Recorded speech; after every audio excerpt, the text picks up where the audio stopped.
ఇక ఏపీలో కలకలం సృష్టించిన రాయి దాడి ఘటనపై పోలీసులు సెక్షన్ 307 కింద కేసు నమోదు చేశారు.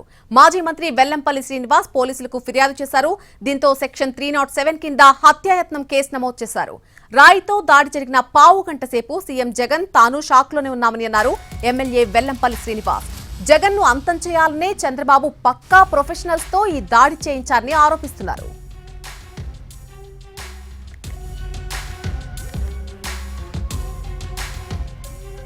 ఏపీలో కలకలం సృష్టించిన రాయి దాడి ఘటనపై పోలీసులు సెక్షన్ 307 కింద కేసు నమోదు చేశారు. మాజీ మంత్రి వెల్లంపల్లి శ్రీనివాస్ పోలీసులకు ఫిర్యాదు చేశారు. దీంతో సెక్షన్ 307 కింద హత్యాయత్నం కేసు నమోదు చేయడం జరిగింది.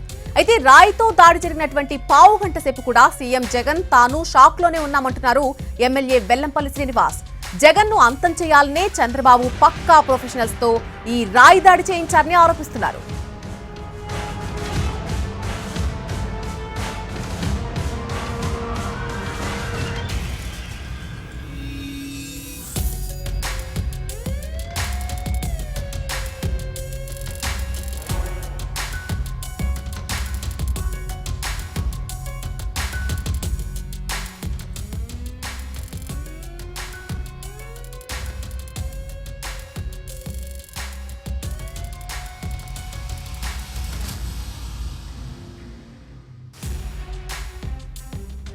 ఏపీలో కలకలం సృష్టించిన రాయి దాడి ఘటనపై పోలీసులు సెక్షన్ 307 కింద కేసు నమోదు చేయడం జరిగింది.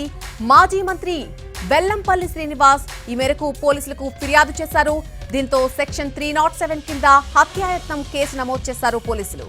రాయితో దాడి జరిగిన పావు గంట సేపు కూడా సీఎం జగన్ తాను షాక్ లోనే ఉన్నామని అంటున్నారు ఎమ్మెల్యే వెల్లంపల్లి శ్రీనివాస్. జగన్ ను అంతం చేయాలనే చంద్రబాబు పక్కా ప్రొఫెషనల్స్ తోనే ఈ దాడి చేయించారని ఆయన ఆరోపిస్తున్నారు.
చాలా ప్లాన్డ్గా, ఎందుకంటే ప్రొఫెషనల్స్తోనే చేయించాడు. అది జనరల్గా కానీ ఎవరైనా ఆతకాయ కనుక రాయేస్తే కనుక అది ఏ వ్యక్తికో తగిలి కింద పడిపోద్ది, అంతే తప్ప అది ఏదో ప్రొఫెషనల్గా చేయకపోతే కనుక ముఖ్యమంత్రి గారి దగ్గర నుంచి నేను మీ ఇద్దరు పక్కన ఉన్నాం, అట్నుంచి ఇట్లా వచ్చిందంటే ఎంతో ప్లాన్ చేసి చేసింది.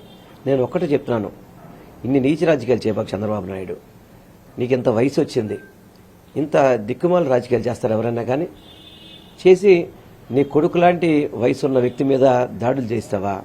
సిగ్గు శరం లేదు నీకు? ప్రజలతో ఆయన రాజకీయంగా ఎదుర్కో, ఇటువంటి రాజకీయాలు చేయబాకు.